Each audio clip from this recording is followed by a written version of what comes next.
Assalomu alaykum qadrli tomoshabinlar va qadrdon obunachilarim. Bugungi videomiz har biringiz uchun o'zingizning kelajagingiz, farzandlaringizning kelajagi uchun nihoyatda muhim bo'lgan mavzuga bag'ishlanadi. Gap pensiya tizimidagi global o'zgarishlar, aniqrog'i pensiya 2026 yangi qoidalar. Kim to'lovlarini yo'qotishi mumkin degan savol atrofida ketadi. Ishonchim komil, bu mavzu har biringizni bevosita yoki bilvosita qiziqtiradi.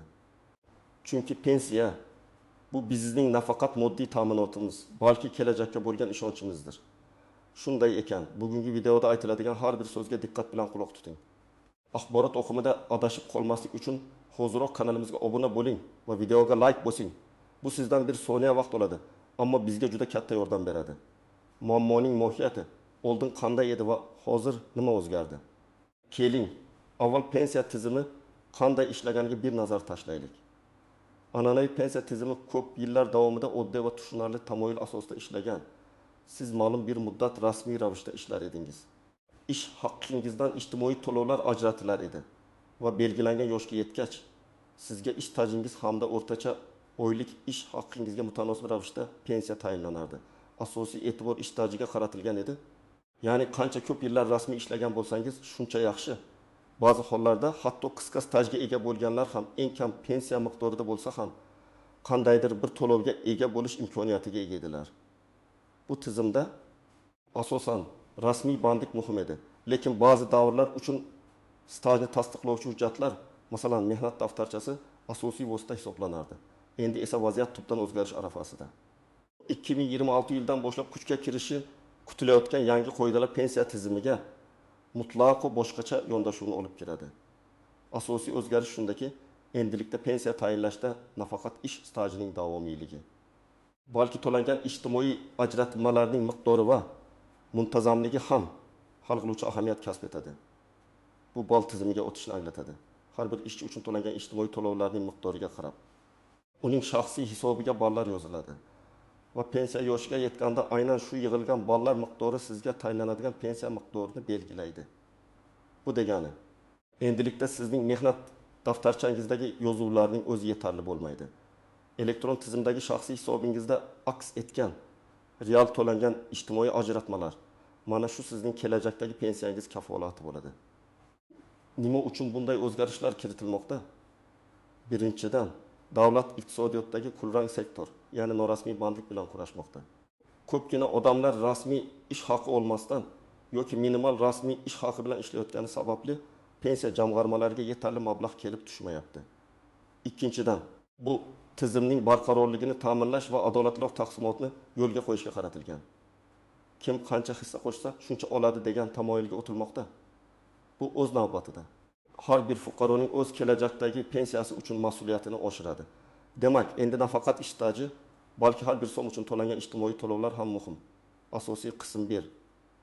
Nimalarni bilish kerak? Kim xavotir olish kerak va kim xavotir olmasa ham bo'ladi?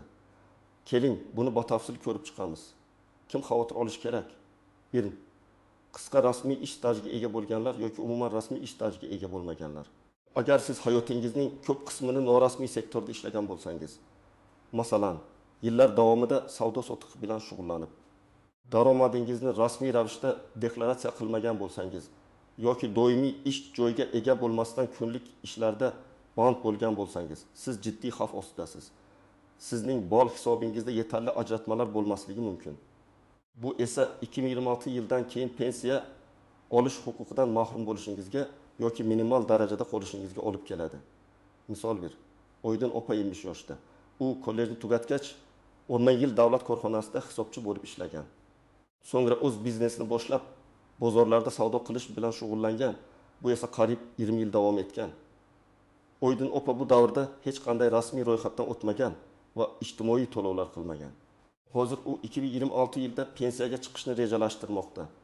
Eski tizim bo'yicha u 10 yillik rasmiy staji uchun eng kam pensiyaning ma'lum bir qismini olishi mumkin edi.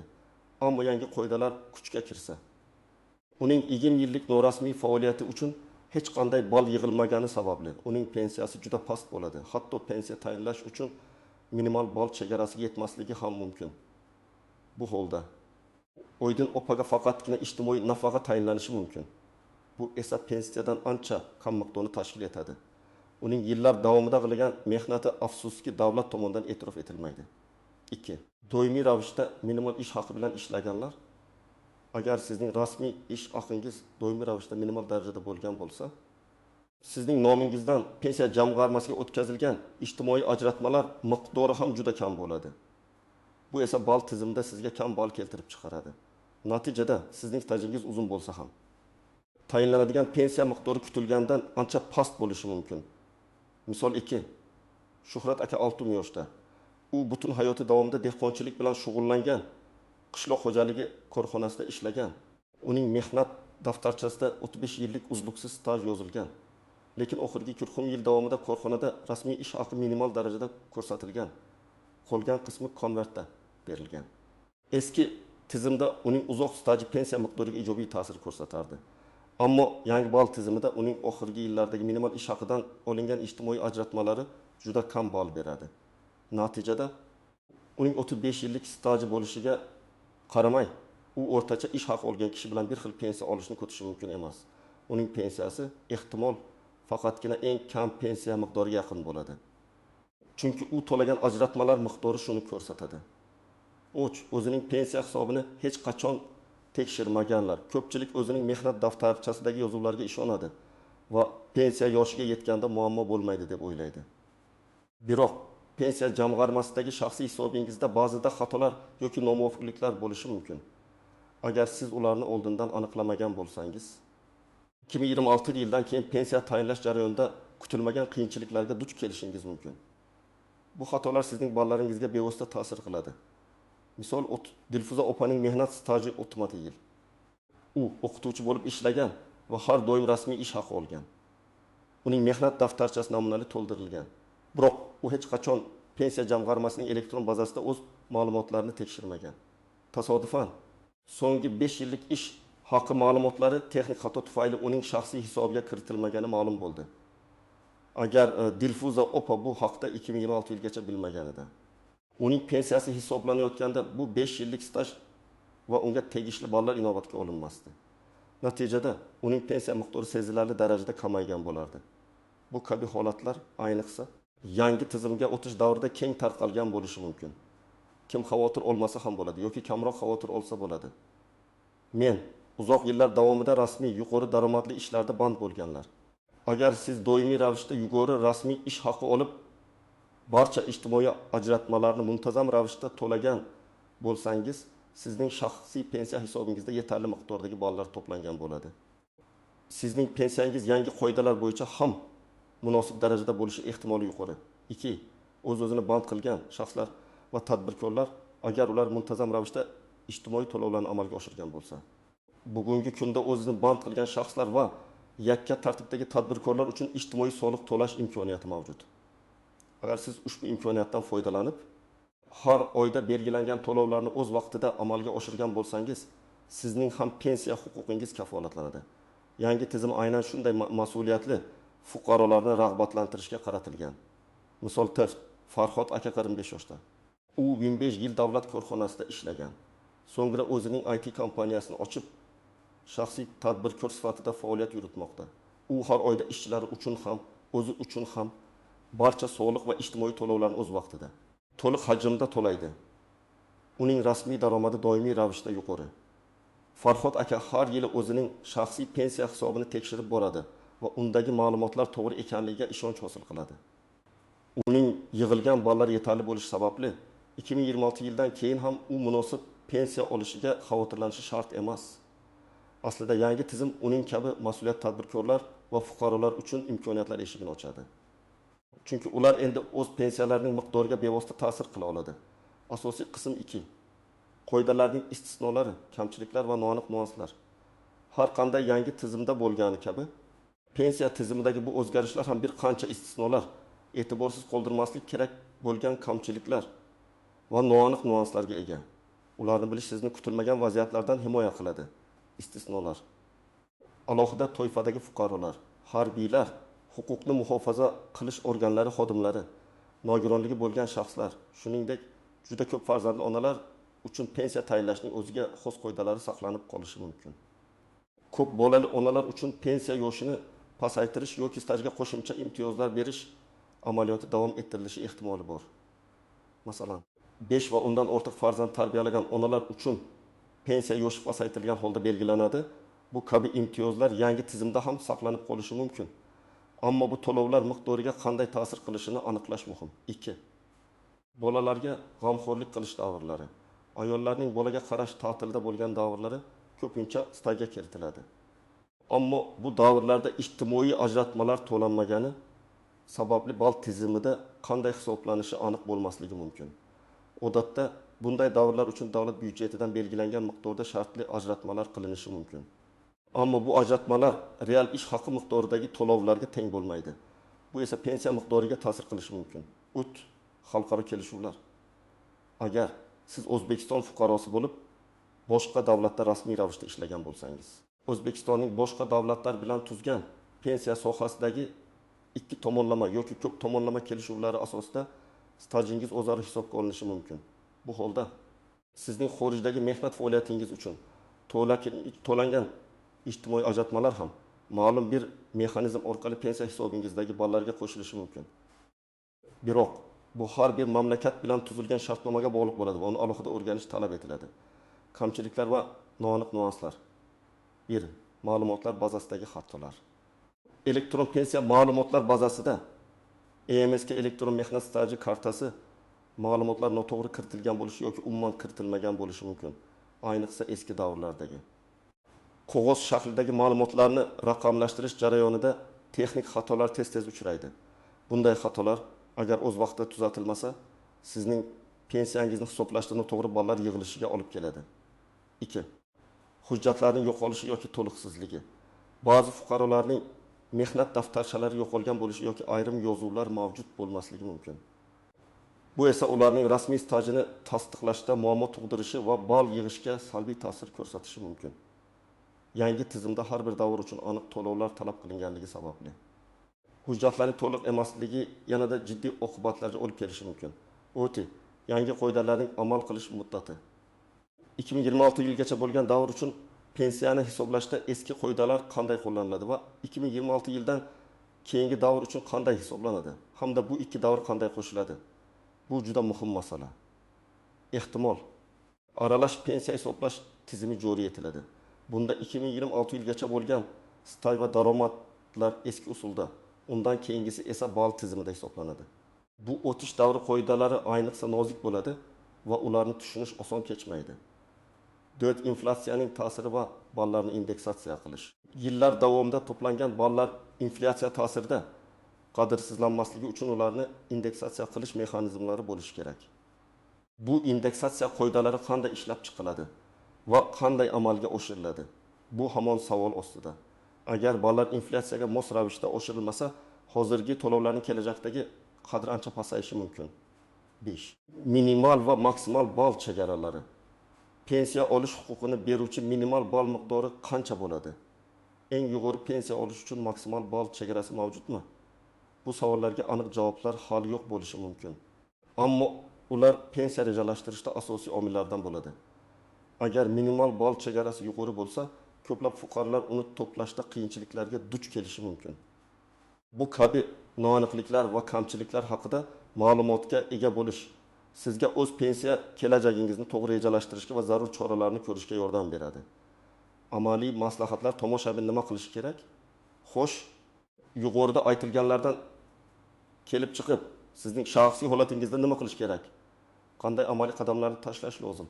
Mana siz uchun aniq ko'rsatmalar. 1. Shaxsiy pensiya hisobingizni tekshiring. Qayerga murojaat qilish kerak? Birinchi navbatda siz pensiya jamg'armasining elektron xizmatlari portaliga yoki yagona interaktiv davlat xizmatlari portaliga My.Toggubus kirishingiz kerak. Bu yerda siz o'zingizning shaxsiy identifikatsiya raqamingiz orqali yoki elektron raqamli imzo yordamida ro'yxatdan o'tib, o'z mehnat stajingiz va pensiya jamg'armasiga amalga oshirilgan to'lovlar, ijtimoiy soliqlar haqidagi ma'lumotlarni ko'rishingiz mumkin. Nimalarga e'tibor berish kerak? Elektron bazadagi ma'lumotlar mehnat daftarchangizdagi ma'lumotlarga to'liq mos kelishiga ishonch hosil qiling. Ish stajining barcha davrlari to'g'ri ko'rsatilganmi? Ish beruvchilar tomonidan sizning nomingizdan to'langan ijtimoiy to'lovlar miqdori real ish haqingizga mos keladimi? Ayniqsa oxirgi 5-10 yildagi ma'lumotlarga alohida e'tibor bering. Chunki ular pensiyani hisoblashda muhim rol o'ynaydi. Agar farqlar bo'lsa, darhol choralar ko'rishni boshlang. Barcha mehnatga oid hujjatlaringizni to'plang va tartibga keltiring. Mehnat daftarchasi bu asosiy hujjat. Undagi barcha yozuvlar to'g'ri va aniq ekanligiga ishonch hosil qiling. Tuzatishlar bo'lsa, ular tasdiqlangan bo'lishi kerak. Mehnat shartnomalari agar mavjud bo'lsa, ularni ham saqlab qo'ying. Ba'zida ish stajini tasdiqlashda mehnat shartnomalari ham talab qilinishi mumkin. Ish joyidan ma'lumotnomalar. Agar sizda mehnat daftarchasida yozuvlar yo'qolgan yoki xato bo'lsa, ishlagan joyingizdan mehnat stajini va ish haqi miqdorini tasdiqlovchi ma'lumotnoma olishingiz kerak. Korxona yopilgan bo'lsa, arxivga murojaat qilish lozim. Daromadlar to'g'risidagi ma'lumotlar. Agar siz o'z-o'zini band qilgan bo'lsangiz yoki tadbirkor bo'lsangiz, to'lagan ijtimoiy to'lovlaringizni tasdiqlovchi cheklar, kvitansiyalar yoki bank ko'chirmalarini saqlang. 3. Pensiya jamg'armasining mahalliy bo'limiga murojaat qiling. Qayerga borish kerak? Yashash joyingizdagi pensiya jamg'armasi bo'limiga tashrif buyuring. Nimani so'rash kerak?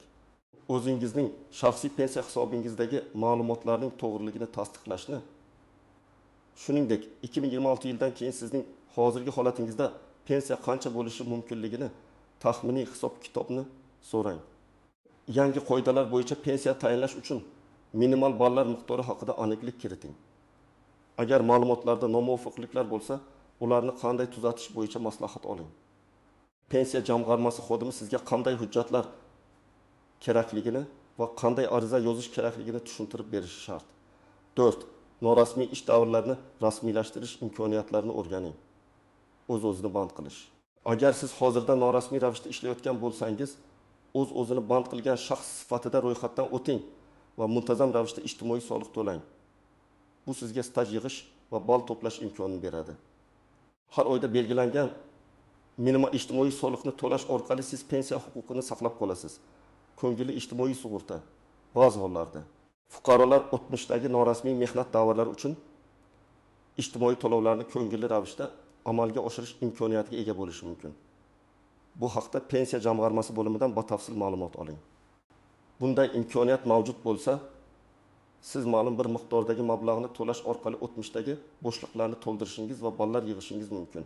Bu ayniqsa pensiya yoshiga yaqinlashgan, ammo staji yetarli bo'lmaganlar uchun muhim choradir. 5. Huquqiy maslahat oling.